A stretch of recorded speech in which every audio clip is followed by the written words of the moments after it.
ঠাকুমা আমাকে রান্না করা শিখাবে। এখানে ঠাকুমা ভেজে নিয়েছে, ঠিক আছে, লাল লাল করে ডালের বড়ি গুলো ভেজে নিয়েছে, ঠিক আছে। এই যে এখানে ডালের বড়ি দিয়ে দিয়েছে। সো হে গাইস, হরে কৃষ্ণ, রাধে রাধে। তো গাইস আজকে ইন্ট্রোটা একটু অন্যরকম দিলাম। এখন বাজে ঠিক 12:30। আমি এখন ভিডিওটা স্টার্ট করছি। আর সবাইকে গুড আফটারনুন। আমি ভিডিও বানাচ্ছি আর আমার ঠাকুমা মাথার চুলটা বলছে বড় হয়ে গেছে, মাথার চুলটা ঠিক করে দিচ্ছে। তোমাদের মা কিন্তু হয়তো তোমাদেরও মাথার তেল দিয়ে দেয় বা মাথা টিপে দেয়, যে ভালো লাগে হয়তো মাথায়। দেখো আমার ঠাকুমা এখন আমাকে করে দিচ্ছে। আমি এখন ঠাকুমার জন্য চান করার জল নিয়ে এসেছি, ঠাকুমাকে চান করে দেবো। ঠাকুমা চান করবা তো? হ্যাঁ, মাথায় শ্যাম্পু দিয়ে দেবো আজকে। হ্যাঁ, আজকে আমি মাথায় ঠাকুমার শ্যাম্পু দিয়ে দেবো, তাহলে ঠাকুমারও ভালো লাগবে। আজকে ঠাকুমা আমাকে রান্না করা শিখাবে। ঠাকুমা কি রান্না করে আজকে, কি রান্না করা আমাকে শিখাবা বলো তো, একটু সবার কাছে একটু বলো। আচ্ছা, আমাকে শিখাবা রান্না করা। তো আজকে ঠাকুমা কিন্তু রান্না করা আমাকে শিখাবে, সেজন্য ভিডিওটা ধৈর্য ধরে শেষ পর্যন্ত দেখো। আশা করি সবার ভালো লাগবে।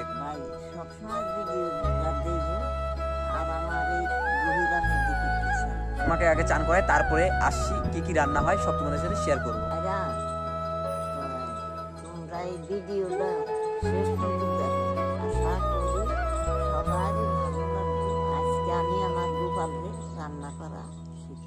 এখন ঠাকুমাকে চান করবো। কাপুর ঠাকুমা চলো চান করবা। না না, আসো, আমি মাথা ই করে দেবো, আসো। ঠাকুমা মানে আধা বিধি, মানে অর্ধেক মাথায় যেমন তেমন করে জল দিবে, হয়ে গেল ঠাকুমা চান করা, ঠিক আছে। আর আমি এখন শ্যাম্পু নিয়ে এসেছি। এই যে আমার পকেটে শ্যাম্পু আছে, দুটো শ্যাম্পু আছে, এই দুটো শ্যাম্পু দিয়ে ঠাকুমার মাথাটা পরিষ্কার করে দেবো। আর মাথা পরিষ্কার রাখলে অনেকটা সুস্থ নিজেকে সুস্থ লাগে, মানে অনেকটা ভালো লাগে নিজেকে। কোন দুটা? হ্যাঁ, চলো চলো চলো। এই যে এখানে 2 বালতি জল আছে, এই 2 বালতি জল দিয়ে ঠাকুমার চান করা হয়ে যাবে। কারণ ঠাকুমা 2 বালতি জল আমি এসে সাবমার্সাল থেকে ভরে নিয়ে আসলাম একটু আগে। বাটি কই? এখানে কাপড়টা রাখলাম। হ্যাঁ, দেখি জলটা গরম হয়েছে। জল যে গাইস রৌদ্র দিয়েছে, জল গরম না হয়ে থাকতে পারে। সাবান কই? সাবানটা নিয়ে আসি, সাবানটা গায়ে গোতরে মাখবা। দেখো গায়ে গোতরে মাখাবে, ঠিক আছে। তাহলে শ্যাম্পুতে মাখবি মাথাতে, ঠিক আছে ঠিক আছে। ঠাকুমারও চান করা হয়ে গেছে, প্লাস আমারও চান করা হয়ে গেছে। আমাদের এই 2 বুড়ি কিন্তু চান করা হয়ে গেছে। আর আজকে ঠাকুমাকে শ্যাম্পু দিয়ে চান করে দিয়েছি, পুরো একদম মাথা আর সাবান দিয়ে হাত পা ডুলে দিয়েছি। একদম ভালো লাগছে ঠাকুমা এখন। হ্যাঁ, ঠিক আছে। এখন শুধু ঠাকুমাকে চিরুনি করে দেবো, মাথার তেল দিয়ে দিয়েছি, এখন চিরুনি করে দেবো। আর একটু ঘুম পাড়াবে ঠাকুমা, তারপরে একটু ঘুমাবে, তারপরে আমাকে রান্না করা শিখাবে। এখন আমার ঠাকুমা আমাকে রান্না করা শিখাবে, কি তাই তো? হ্যাঁ, এখন ডালের বড়ি কিভাবে রান্না করে, তো ওটা আমাকে শিখাবে। কি কি দিয়ে রান্না করে সবটুকু তোমাদের সামনে শেয়ার করব। সব আমার ঠাকুমা রেডি করে নিয়েছে। মাসকলার ডালের বড়ি দিয়ে রান্না করে আলু কেটে নিতে হবে সাইজ করে, গুড় করে। ভাই, ডালের বড়ি রান্না করে দিলে আলু তো দেবই, তার হাতে বেগুনও দিতে পারো। আমি বেগুনটা কেটে নেব। ডালের বড়ির মধ্যে একটা বেগুন কেটে দিলে খেতে খুব ভালো লাগে। বাইরে ডালের বড়ির মধ্যে 2টা টমেটো দিলে খাইতে ইচ্ছে হবে, সেই স্বাদ। 2-3টা টমেটো দিয়ে দেবো। এই যে ছোট্ট গ্যাসটায় আমি যে গ্যাসে তোমাদের রেসিপি ব্লগ বা রেসিপি ভিডিও করে বানিয়ে তোমাদেরকে দেখাই, এই গ্যাসে ঠাকুমা আজকে রান্না করবে। কারণ ঘরের গ্যাস, ওইখানে তোমাদেরকে অন্ধকারে কিছু দেখাতে পারবো না দেখে, তো সেই জন্য এই গ্যাসে ঠাকুমা আজকে রান্না করে আমাকে শিখাবে। এই গ্যাসে বাইরে আমার ডালের বড়ি রান্না করবে। আমি গ্যাস ধরিয়ে দিলাম, আর ঠাকুমা এখানে সবজি ধুয়ে নিচ্ছে। আর এই যে হচ্ছে ডালের বড়ি, ঠিক আছে। তোমরা এটাকে মাসকালাই না কি করবে ডাল, মাসকালার ডাল, এটা দিয়ে রান্না করবো। অনেকগুলো আছে, ঠিক আছে।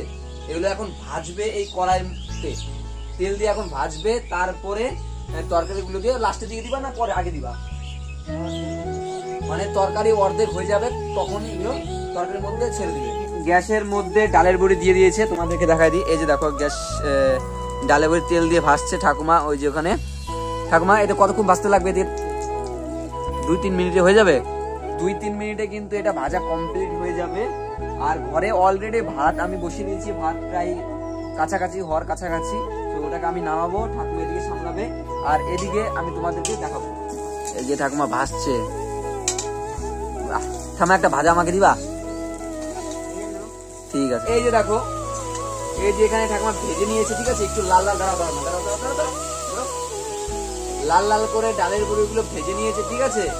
আর এখানে দিয়ে দিয়েছে হচ্ছে আলু আছে, বেগুন আছে আর সিম আছে। সিমটা দিয়ে ঠাকমাকে আগে এগুলোকে ভালো করে ভেজে নিচ্ছে। তারপরে এটা যখন অর্ধেক হয়ে যাবে তারপরে ঠাকমা এটা দিয়ে দিবে, তাই তো? নালে নরম হয়ে দিয়ে যায়, তাহলে এটা নরম হয়ে যাবে, ঠিক আছে। এটা শক্ত আছে, অনেক শক্ত আছে। ঠাকমা একটা খাবো আমি। এই যে গাইস একটা ছোট খেয়ে দেখছেন, হ্যাঁ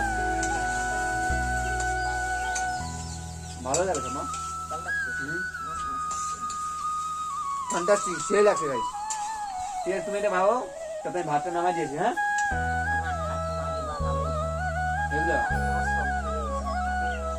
আমার ঠাকমা বলছে ঠাকমা আগে বানাতে পারতো, এখন অচল হয়ে গেছে, এখন বানাতে পারে না।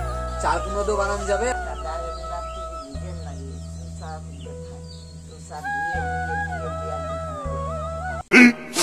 15 minutes later. ডালের বড়ি দিয়ে দিয়েছে আর সবকিছু দিয়ে দিয়েছে, ডালের বড়ি, টমেটো টমেটো, একটু ঝোলটা একটু শুকনো শুকনো রাখলো, তো খেতে একটু ভালো লাগবে। হাত নিয়ে বসে গেলাম।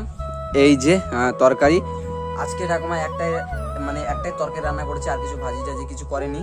সো আর একটা কথা, আজকে আমি ঠিকঠাক করে রান্না করে দেখাতে পারলাম না, তার কারণে একটা কাজ পড়ে গেছে, তো ওইখানে যেতে যেতে তো ওইদিকে গ্যাস ঠাকুমা বন্ধ করতে পারে না, তাই ঠাকুমা সবকিছু তাড়াতাড়ি নিজেই করে নিয়েছে, সে তাই আমি তোমাদেরকে দেখাতে পারিনি, তো সরি তার জন্য। তো আমি নেক্সট টাইম থেকে ভালো করে দেখানোর চেষ্টা করব আর ভালো করে ভিডিও করার চেষ্টা করব। দুপুরের দিকে ভাত খাইনি আর এখন খিদে পেয়ে গেছে দেখে আমি ভাত নিয়ে বসে গেলাম। আগে একটু খেয়ে দেখি কেমন লাগে, তরকারিটা কেমন হয়েছে। মনে হচ্ছে তো ভালো হয়েছে, কারণ ঠাকুমার তরকারি কোনোদিনও খারাপ হয় না, খারাপ বলিনি। আর এই যে দেখো ডালের বড়ি, এই যে দেখো এটা হচ্ছে ডালের বড়ি, সেই একটা খেতে বাম্পার টেস্ট। এখন একটু নরম হয়েছে তো। আর দেখো এখন থেকে বিভিন্ন রকমের রেসিপি ব্লগ, বিভিন্ন রকমের ব্লগ বা ট্রাভেলিং ব্লগ, ইমোশনাল ভিডিও বলো, শর্ট ফিল্ম বলো বা শর্ট ভিডিও বলো, বিভিন্ন রকমের ভিডিও আমি এই চ্যানেলে দিয়ে থাকি বা থাকবো। ভালো লাগলে অবশ্যই চ্যানেলটিকে সাবস্ক্রাইব করে বেল আইকন অন করে রাখো। যদি তোমাদের ভালো লাগে তাহলে অবশ্যই বেল আইকন অন করে রাখবে সাবস্ক্রাইব করে। আর একটা করে লাইক করো, কমেন্টে জানাও কিরকম এরপরে আমি রেসিপি ব্লগ নিয়ে আসবো। চেষ্টা করবো তোমাদের সামনে সেরকম রেসিপি ব্লগ নিয়ে আসা।